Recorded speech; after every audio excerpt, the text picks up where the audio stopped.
me upset.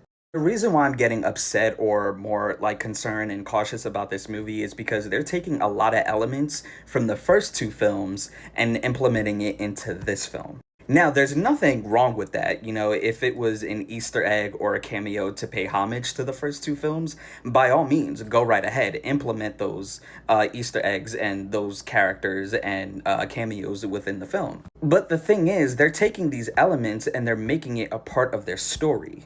Because to me, I think it's just common sense. You might as well just make a third film that's a continuation of the first two instead of just rebooting, doing your own thing. Now, I don't mean to rub salt on the wound, but like you guys know the director Joseph Kosinski, I keep pronouncing his name wrong. I totally apologize. His name should sound familiar because he literally directed the F1 movie that came out last month. And everybody knows him as the guy who directed Top Gun Maverick, which is an amazing film, by the way. But I know him as the dude who directed the Tron Legacy movie, which is considered one of the greatest sci-fi movies of all time. Fun fact, Joseph started working on the continuation of the Tron franchise immediately after Tron Legacy.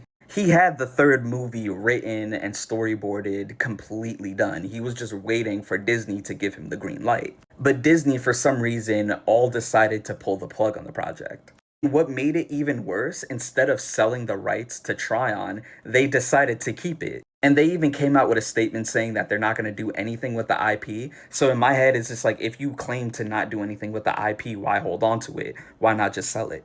Now, fast forward 15 years later, to keep a long story short, Jared Leto stepped in and asked Disney, like, hey, I want to revive the Tron IP. And Disney kind of just let him? Like, okay, like, I didn't know it was that easy. And this is my main concern about the Tron Ares movie. It's because he's treating this franchise like his own playground. And I fear that Jared Leto is treating the Tron franchise the same way that Dwayne "The Rock" Johnson was treating the Black Adam movie. And regardless if you like Dwayne Johnson or not, you have to admit the way he treated this movie as a vessel to carry out his ego trip. He came out of nowhere to try to be the big boss of the DCEU, and it just wasn't happening. And I fear that this is the same thing that's going on with Jared Leto and the Tron franchise. I feel like he made this movie just because he can, not because he actually cares. And it makes thinking about Joseph even more heartbreaking because instead of, deciding to like revive the IP and going back to the director who had the third movie done, you decided to revamp the whole thing with a very problematic actor that no one likes. So this movie is all over the place before it even began. Anyways, y'all know the deal. Stay woke. Have a great day. Also, a disclaimer, I will be seeing the movie. I'm just not excited to see it.